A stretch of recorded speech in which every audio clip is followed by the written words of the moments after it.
Tsara sady mpanao tsara ilay mpahary ka mendrika ny hoderaina lalandava. Amin'ny anaran'ny mpitandrina sy ny komitiny tafo FPMA Toulouse no iarabanantsika mahatratra izao Alahady izao indray. Tafavory eto sy ireo izay manaraka amin'ny vatan'andro an-tokantrano mba hiara-dera n'Andriamantsika. Alahady natokana ho an'ny isantaona ny sampana vehivavy kristianina ary koa natanterahana ny famangina ny fianakaviana Rasoarona Maosy Ando izay namondrainy sy ny fianakaviana Rajana Arsan Hersiolo izay namondrainy. Amin'ny anaran'Ray sy ny Zanaka ary ny Fanamasina. Aoka isika hanantona ny Tompo ka hiara-mankalaza sy hamevoninahitra azy amin'ny fiarahantsika mamaky ny Salamo 100. Mioby an Jehovah ary tany rehetra, manompo an Jehovah amin'ny fifaliana, mankanesy ho natrehany amin'ny fiobiana. Aoka ho fantatrareo fa Jehovah n'Andriamanitra, izy no nanao antsika ary aza isika, dia olona misotro fiandrina, mijiro eo vavadiny amin'ny fisaorana ary mikianjana amin'ny fiterana. Misaotra azy, mankalaza ny anarana, fa tsara Jehovah, mandrakizay ny famindram-pony ary miatra ny taranaka faramadio. Fiteran'Andriamanitra dia ataontsika ny hira efa voalahatra.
Lehibe sy mahatalanjona ny asanao ka miaiky ny fahalebiazanao izay.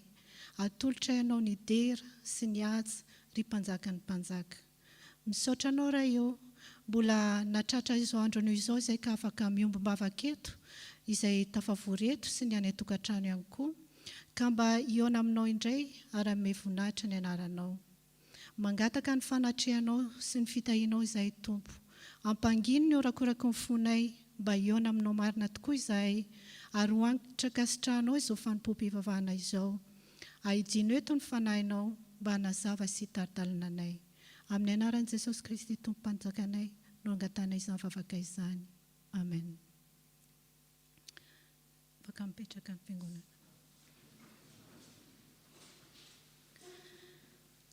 Aoka hoenontsika ny teny manambara ny sitrapon'Andriamanitra amin'izao andronio izao, izay hita ao amin'ny Kolosianina 3:7-12 ka hatramin'ny 5:12. Koa mitafy famindrapo sy fiantrana, famoram-panahy, fanetretena, fahalemem-panahy, fandeferana, araka ny olom-bofidin'Andriamanitra sady masina no malala. Mifandeferaka amin'ny famelaheloka ianareo. Raha misy manana elo amin'ny sasany, tahaka ny namelan'ny tompo eloka anareo, no aoka mba amelanareo eloka kosa. Ary aoka ho ambonin'izany rehetra izany ny fitiavana, fa feno fantanterahana izany. Ary aoka hanapakaom-ponareo ny fiadanan'i Kristy, ho amin'izany no iantsonanareo ho tena iray, ary aoka ho feno fisaorana ianareo. Manoloana sitrapon'Andriamanitra dia mahatsapa isika fa tsy tanteraka, ary nanao ny tsy mety teo anatrehan'ny Andriamanitra raintsika. Koa aoka isika hanetri-tena eo anatrehany ka hanao vavaka fifonana. Iary vavaka isika. Ry Andriamanitra rainay eo, manantona anao ampanetri-tena tokoa izay manondrika ny lohanay, satria menatra noho ny fahotana rehetra vitanay. Fona aminao izay tompo tamin'izay rehetra tsy mifanaraka tamin'ny sitraponao nataonay, ka nampalahelo anao sy nampalahelo ny manodidina anay, na tamin'ny fiteny, na ny fihetsika, na tamin'ny eritreritra. Manaiky izay tompo, fa mpanompo tsy mendrika, ka mitalao aminao, mamindrafo aminay. Izao isika anatin'ny fanginana fohy, dia samy hanonona vavaka fonana ampotsika tsirairay avy, ary eritreritra izay zavatra nampalahelo Andriamanitra ka mety nataontsika.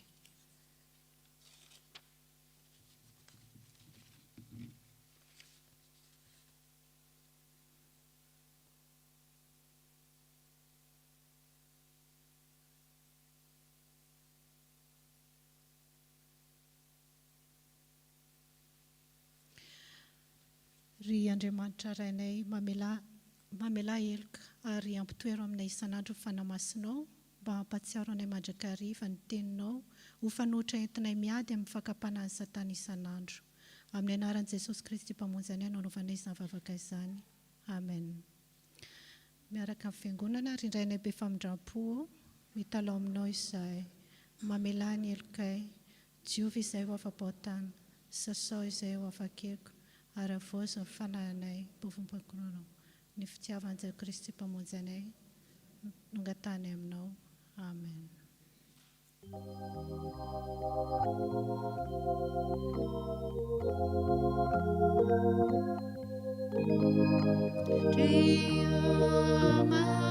Manitra tombo, raya nyadanitra mamindra fuamina. Ry Jesosy tombo pamonjy, izao tontolo izao, mamindra fuamina. Ry fanahy masina tompo, nay mampionona ao, mamindra fuamina. Ry havana malala, aoka isika hitsangana ka enoantsika sy raisintsika ny teny famelan-keloka avy amin'ny tompo.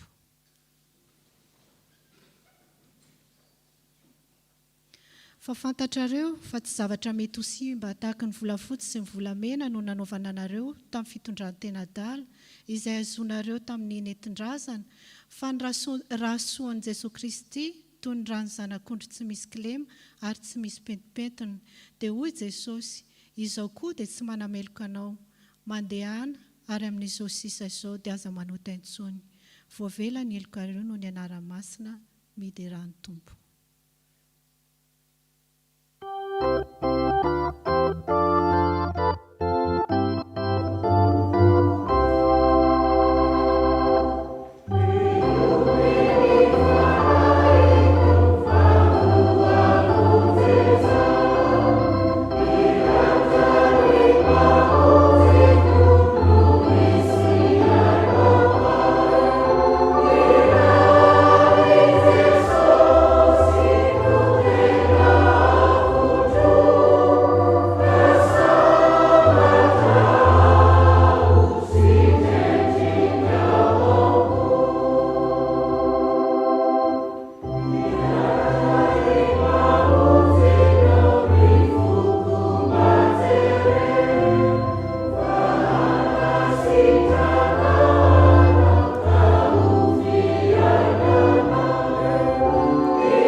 Voninahitra ho an'Andriamanitra any amin'ny avo indrindra, taraty eo ambonin'ny tany.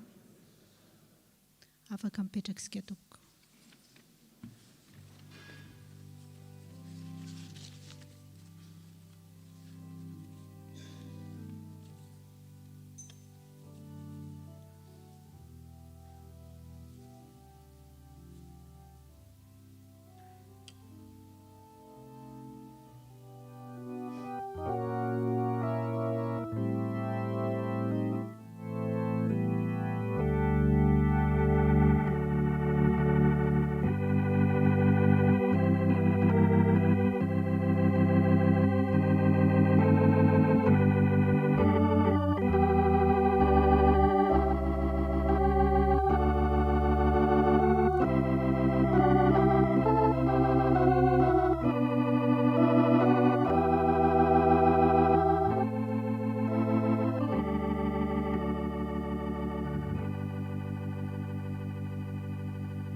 Tonga eo amin'ny fotoana izay ianoantsika ny tenin'Andriamanitra indray sika riavana, manao ny hira izay efa voalahatra isika ka mangataka ireo tompona anjara mba hiakatra ety hanatanteraka izany. Ny tompona anjara amin'ny vavaka sy ny vakiteny.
Misaotranao izahay Andriamanitro, raha mbola omenao izao fotoana izao hamakinay ny teninao, koa mangataka ny fanahinao masina izahay, hianonay sy handraisanay ny teninao, mba tsy ho very fa kosa ho ampiarinay eo amin'ny fiainanay isan'andro, isoranay amin'ny fahatanterahana eo anatrehanao.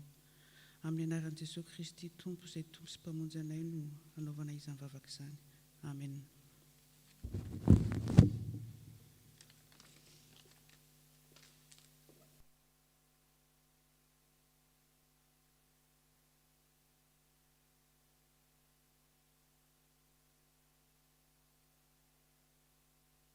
Maka ny teny soratra masina tsika tompoko. Zany dia ho hitantsika ao amin'ny Salamo fa 7:30. Salamo fa 7:30. Ny andininy fa 13 ka hatramin'ny fa 20. Salamo fa 7:30. Ny andininy fa 13 ka hatramin'ny fa 20. Rehefa hitantsika dia araka vakiana amin'ny anaran'ny Tompo. Fa ianao no naharin'ny voko, namolavola tao akibondreniko ianao, hideranao aho. Fa matahotra sy mahatalanjona ny nanaovanao aho, mahagaga ny asanao. Ary fantatry ny fanahiko marimariny izany, ny tenako tsy niafina taminao.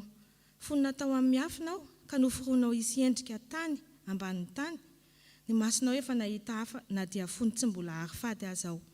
Voasoratra teo amin'ny bokinao avokoa ny andro voatendry, fony tsy mbola nisy na dia iray akory aza.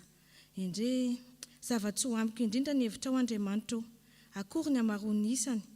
Raha nisy azy aho, dia maro isa lavitra noho ny fasika izy. Hotahinany ny teny izay voavaky.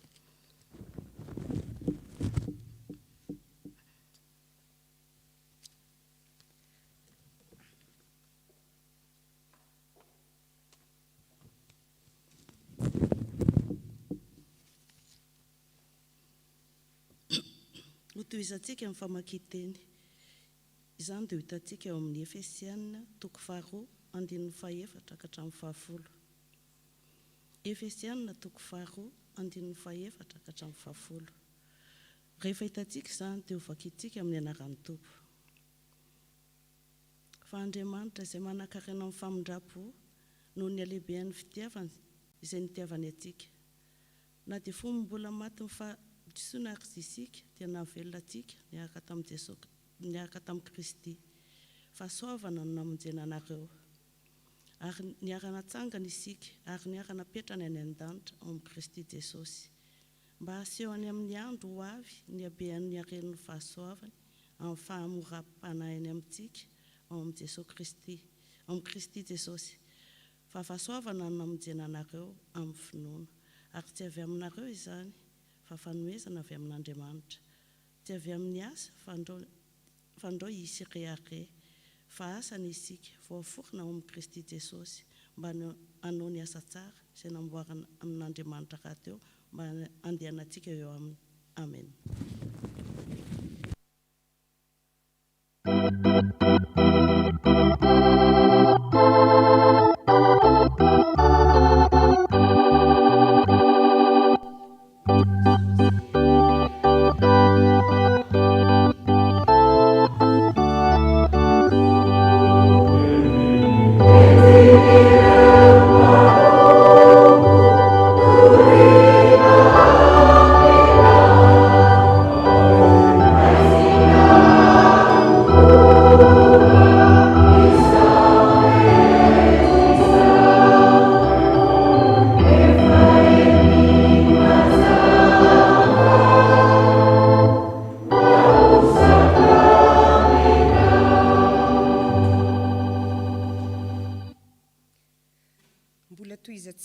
Ny tenin'Andriamanitra izay hita ao amin'ny filazantsara, Luka 5 andininy 17 ka hatramin'ny 20. Luka 5 andininy 17 ka hatramin'ny 20. Ary tamin'ny andro anankiray, raha nampianatra Jesosy dia nipetraka teo ny fariseo sasany sy ny mpampiana-dalàna izay efa niala tamin'ny tanàna rehetra any Galilea sy Jodia ary tany Jerosalema. Ary ny herin'ny Tompo dia tao aminy mba hasitranany. Ary indro nisy nitondra ny lehilahy tamin'ny fandriana izay marary ny paralilisy, ka nitady izay nampidirany sy nametrahany azy teo anatrehany. Ary satria tsy nahita izay ampidirany azy izy noho ny abetsahany vahoaka, dia niakatra teo an-tampon-trano ka nanesorany tafon'ny tanimanga, dia nampidinany raha lehilahy mba mifandrinany eo avoan'ny olona. Dia teo anatrehany Jesosy. Ary ahitan'i Jesosy ny finoan'ireo, dia hoy izy, raha lehilahy, voavela ny helokao. Fa ny mpanoron-dalàna sy ny fariseo niara-ny saina hoe, iza moa ity niteny ratsy ity? Iza no mavela heloko afa-tsy Andriamanitra ihany? Fa Jesosy nafantatra ny eritreriny, dia namalaka ka nanao taminy hoe, nahoana ianareo no mieritreritra ao am-ponareo. Iza moa no moramora kokoa no manao hoe va voavela ny elikao sa ny manao hoe mitsanganaka mandehana. Fa mba ho fantatrareo fa ny zanak'olona manana fahefana ety ambonin'ny tany hanamelo amela eloka dia hoy izy taminy marary ny paralysisa.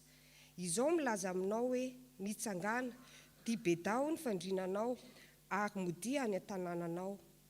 Ary tamin'izay dia nitsangana teo anatrehany ny olona izy ka nabeda ny fandriany dia lasa nody sady nankalaza n'Andriamanitra.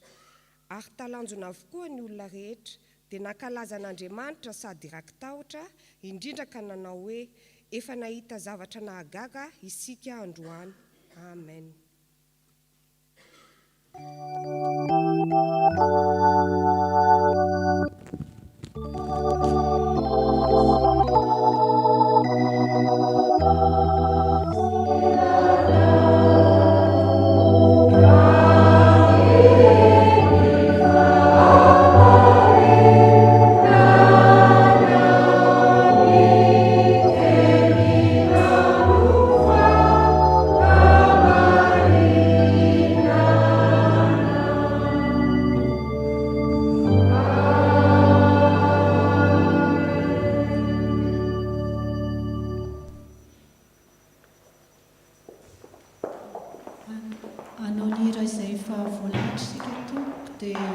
Mangataka ny Ray aman-dreny mpitandrina mba hitondra amintsika ny hafatra avy amin'ny tenin'Andriamanitra. Afaka mipetraka amin'ny fiangonana.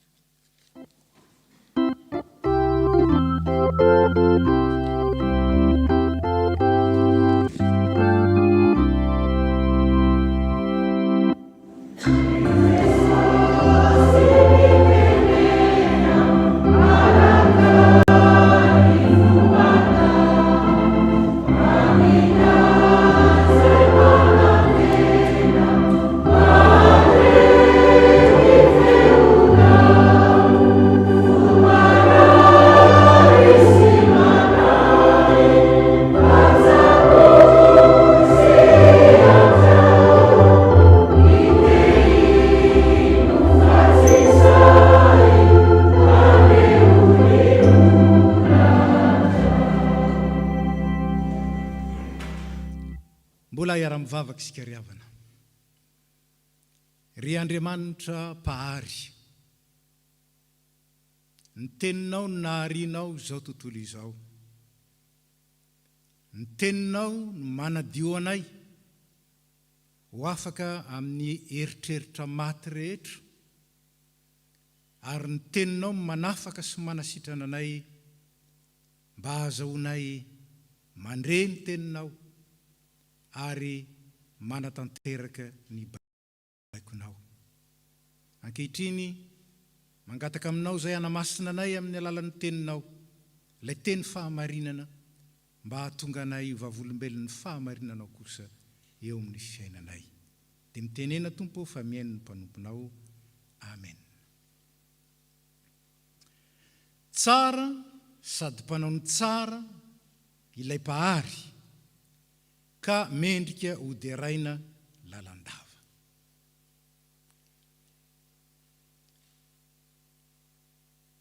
Misy lafin-javatra izay mahatonga ny tompo mety ho tezitra amin'ny olombelona, ary azo lazaina aza fa mahatonga azy mangina na koa mamela izao tontolo izao ao anatin'ny korontana, dia ny tsy fetezan'ny olona hanaiky fa pahary izao tontolo izao izy, ary tompony izao rehetra izao izy. Tsara sady mpanao ny tsara ilay pahary, tsy zavatra noforonony zany, fambaran'ny tenin'Andriamanitra, ny mpanao salamo nanoratra zany. Tsara ianao sady mpanao ny tsara. Tsapatsika ve zany, takatsika ve zany, ary azotsika ve zay takian'Andriamanitra manoloana an'izany. Zany no jerentsika foia amin'ity alahady maraina ity. Izay ny fidianan'ny sampana SVK izao teny izao mba hanafatrafarana antsika, mba ahatonga ny fiainantsika irindra araka ny lamina izay fa napetraka Andriamanitra hatrany am-boalohany. Misy fizarana telo hoe tsika mijery zany loha hevitro zany. Ny voalohany, fikasam-pahasambarana miaraka amin'ny Tompo, ny fikasam-pamoronana na ny fikasam-pahariana. Fikasam-pahasambarana miaraka aminy no kasain'ny Tompo raha naharo zao tontolo izao izy. Faharoa, no ravan'ny ota zany fikasano zany, rava noho ny tanindrazantsika fa no avaozon'ny Tompo kosa tao amin'ny Jesosy Kristy. Ary farany, asehon'Andriamanitra amin'izay matoky azy ny haben'ny fahatsarany ao amin'ny Jesosy Kristy Tompo. Asehon'ny Tompo amin'izay matoky azy ny haben'ny fahatsarany ao amin'ny Jesosy Kristy Tompontsika.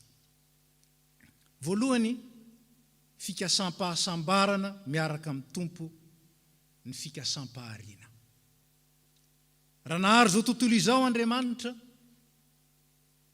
dia nohariany farany indrindra ny olombelona, saingy napetrany tamin'ny toerana manokana izy.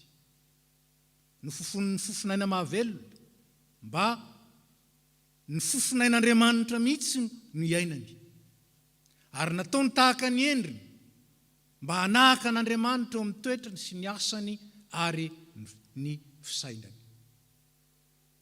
Hoy ny mpanao salamo, araka ny salamo 100 izay nivakitsika teo am-pendohana. Izy no nanao antsika ary azy isika dia olony sy ondry fiandriny. Ny Tompo ny nahary antsika ary nahary antsika mba hiombona aminy, mba hiaraka aminy, ahatonga antsika olony sy ondry andrasany. Rehefa tsy manaiky andrasan'ny mpiandry ny ondry dia very izy. Manjary sakafon'ny ambody izy, manjary voasaringotry ny kritraly izy, manjary tsy miaina amin'ny mpiadanana izy. Fa raha miaraka amin'ny mpiandry azy kosa ny ondry dia fahasambarana sy fiadanana no anjarany, satria entiny any amin'ny misy ahatra amin'ny lenideniko izy, entiny any amin'ny loharano misy rano azo sotroina sy mahafaketaety izy, ary entiny eny amin'izay mahatonga azy voaharo amin'ny loza sy ny ratsy rehetra. Fa nahoana angeny nataon'Andriamanitra tahaka izany isika? Nahoana angeny no arian'Andriamanitra ny zavaboary rehetra? No ariany mba hanome voninahitra azy. Fa ny olombelona indrindra. Izao nanambaran'ny Tompo azy eo amin'ny Isaia 7:7. Izao olona noforonoko ahy izao no hanambarany fiderana ahy. Raha tsy deran'Andriamanitra ny olona izay noforonino azy, izy indray no hidera azy. Ary efa nataon'Andriamanitra ho mpanjaka ny zavaboary izy, mba hampiasany zavaboary rehetra izay eo ambanin'ny fahefany, eo ambanin'ny fahefantsika daholo ny zavatra rehetra, eo ambanin'ny fahefantsika, mba ho entintsika manome voninahitra an'Andriamanitra sy midera azy. Zany ny fikasan'Andriamanitra, ary eo amin'izany izy no mahita fahasambarana. Ivelany zany izy tsy misy afa-tsy korontana. Vavolombelony zany isika izao. Nandovaota izao tontolo izao ary miaina ao anatin'ny korontana. Zany hoe ilay firindrana napetrak'Andriamanitra tany am-pendohana rava. Fa izao, mbola nieritreritra ny olona ihany no entiny nitady vahaolana. Mbola mihevitra ihany izy ilay zavaboary fa mahay no ilay Andriamanitra pahary ka mamorona lalana ho azy.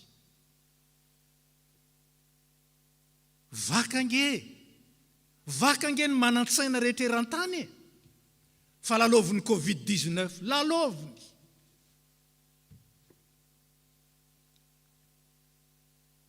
vakany manampaizana eran-tany fa miady tsy mifanara-tsaina manoloana ny Covid-19. Vokatry ny ota sy ny korontana nateraky ny fikomiana sy ny fisarana tamin'Andriamanitra. Ry havana, no arina mba hanome voninahitra sy deran'Andriamanitra no ny asany isika. Zany no antony nahariny antsika. Zao olona no foroniko ahy izao no anambara ny fiderana ahy. Rehefa tsy manatanteraka zany ny olona, dia tsy mahatanteraka ny antom-pisiny koa izy. Tahaka n'izay ny tantaraiko fa iny, nareo tranainy no mety mahatsiaro azy. Nalahelo aho, fony hiala tany Madagasikara, nandeha nanao veloma ny ray aman-dreny, dia nandalo tao amin'ny tanàna anankiray, dia nipetraka tao amin'ny garagiste anankiray, natory ny alina, dia nahita 404 bâcher izay natao tranon'akoho. Natao tranon'akoho le 404 bâcher. Misy ingénieur aminareo dia malala tsara. Ahoana ny fikaon-doha, ao anatin'ny hijerena hoe ahoana ny firafitry ity, ahoana ny anaovana azy, ahatonga azy ho automobile. Zay no izy. Kanto lasa tranon'akoho. Rehefa niresaka tamin'ilay tompotrano dia hoy hoe automobile efa maty io, ary zany mihitsy efa maty. Maty ny olona zay tsy mahatanteraka ny antom-pisiny, maty ampanahy. Ary ny anjarany mandrakizay dia ny fahafatesana mandrakizay. Zao mbola mitady hiala amin'izany amin'ny fombany ihany ny olombelona, dia ny sainy no entiny. Mampatsiaro antsika izao, fotoana iainantsika izao. Efa nisy événement annonciateur be dia be nge. Ny tany be tany Australie, ny tany Californie, izay manan-karena ary afaka mirehare, potika amin'ny ray mandeha monja. Tsy hitany fanafana, mahavariana ihany. Firenena matanjaka indrindra eran-tany. Tsy afaka miady amin'ny hafa. Rava ny fananana. Amin'ny kilometra carré maro, rava, amin'ny fotoana fohy monja, tsy afaka manao ineniny. Ary ny hain-tany. Ary ny loza voajanahary maro samihafa, reny rehetrareny. Mampatsiaro antsika indray. Fa eto amin'izao tontolo izao misy fahoriana no misy antsika. Fa misy fikasam-pahasambarana nataon'Andriamanitra. Ary antson'ny olona. Zao olona no foroniko ahy izao no anambara ny fiderana. Fa na izy ideran'Andriamanitra sy ankalazany pahary, na izy andova, korontana, sy ady, ary faharavana. Fikasam-pahasambarana. Rava no ny ota. Saingy navaozon'Andriamanitra tao amin'ny Jesosy Kristy satria lehibe ny fitiavany. Raha misy mahamafy lohan'Andriamanitra dia ny fitiavany. Fitiavana mandrakizay ny tiavako anao izy. Jeremia 3:30. Zany nampaharetako famindram-po anao. Tiako ianao, tiako amin'ny fitiavana tsy misy fetra, tiako amin'ny fitiavana mandrakizay, ka dia mbola mindrako fo. Dia nalefa ny Jesosy Kristy noho ny famindram-poly. Natsapy zany inge Davide. Araka ny vakitsika tany am-piandohana teo, natsapy zany Davide. Tsara Jehova, mandrakizay ny famindram-pony. Ary miatra amin'ny taranaka faramandimby ny fahamarinany. Ny fahamarinan'Andriamanitra. Dia namindrano fo tamintsika, izay tsy marina. Ka nanamarinany antsika maimaim-poana tao amin'ny Jesosy Kristy noho ny rano latsaka teo amin'ny hazo fijaliana. Raha mamaky ny Romanina 9:7 isika dia azavain'i Paoly aho. Zany nanamarinana antsika maimaim-poana ao amin'ny Jesosy Kristy noho ny finoana izany. Tsy avy amintsika zany, ho ihany Paoly ao amin'ny Efesianina. Tsy avy amintsika zany, fa fanomezana avy amin'Andriamanitra mba hiderantsika azy. Fanomezana avy amin'Andriamanitra mba hankasitrantsika azy. Fa tena mankasitraka ve? Tena matsapan'ny asaribidiny zany ve? Sady fahazarana fotsiny e.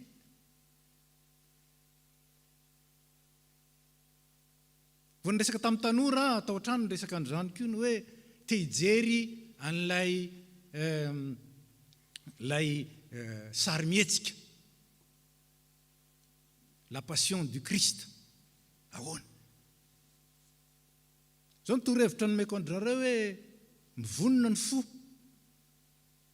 fa saingy izao tsara ny mijery an'izany satria ao ny tena ahitanao zany fijaliana nentin'ny Kristy zany fa mahatsiravina anie zany fa raha miteny aho hoe mahatsiravina zany dia satria zavatra mahatsiravina mihitsy ny andry antsika saingy nafahan'Andriamanitra amin'izany tsika nohony amin'i Jesosy Kristy nentin'i Jesosy Kristy zany zay tokony niatra tamintsika raha hijery an'izany nareo jereo dia zao hijery anazy zao zany ny tokony niatra tamiko zao zany ny tokony hieretako mandrakizay any amin'ny fahafatesana mandrakizay raha tsy manaiky an'i Jesosy Kristy aho Kristy zay tsy nahalala ota hoy Paoly no efa nataon'Andriamanitra ota hamonjy antsika mba ho tonga fahamarinan'Andriamanitra ao amin'ny kosa isika roa no heviny mba ho hamarinan'Andriamanitra ao aminy isika faharoa ho vavolombelon'ny fahamarinana isika ka hidera azy sy saotra azy ankasitraka azy noho izany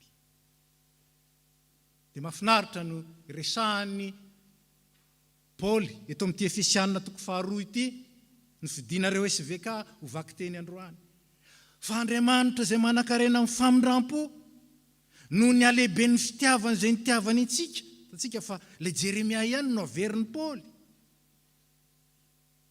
na dia mbola maty ny fahadisoana azy sika dia nahavelona atsika niaraka tamin'i Kristy fa fahasoavana namonjenanareo antsika ny teo fahasoavana zavatra nomena ny olona tsy mendrika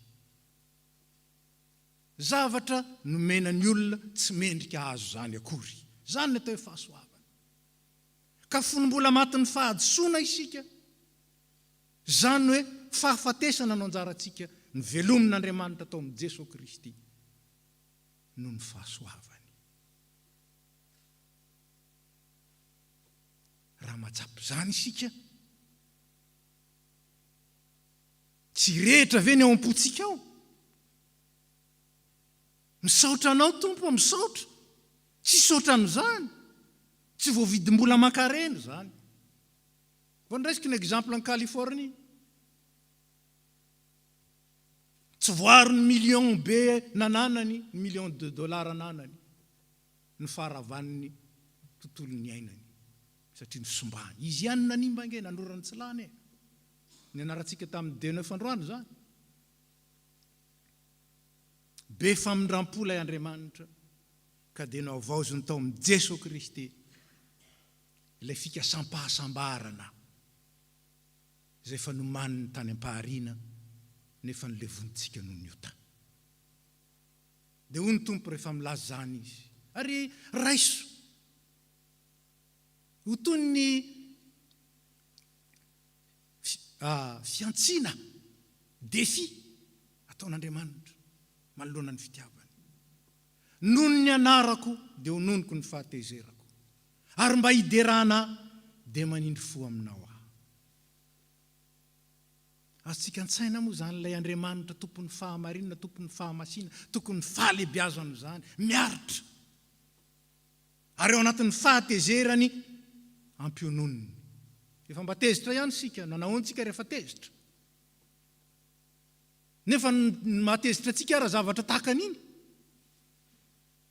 ny zavatra natezitra n'Andriamanitra manao ahoana manoloana ny fahalehibiazany nononiko ny fahatezerako mba hiderana dia manindry fo aminao aho Isaia 9:7 ny 9:5 no ny tenako ny tompo no ny tenako ihany no anaovako zany fa ny voninahitro tsy omeko an'ny hafa ny voninahitr'Andriamanitra dia ho an'Andriamanitra irery ihany ary no ariny mba nome voninahitra azy isika zany ny loharan'ny-pahasambarana riavana ary zany no hitantsika eto amin'ny fizarana fahatelo fa asehon'Andriamanitra amin'izay matoky azy ny habe ny fahatsarany ao amin'i Jesosy Kristy tompo asehony mazava be ny lazany Paoly azy eto amin'ity Efesianina toko faharoa ity zay nofidinareo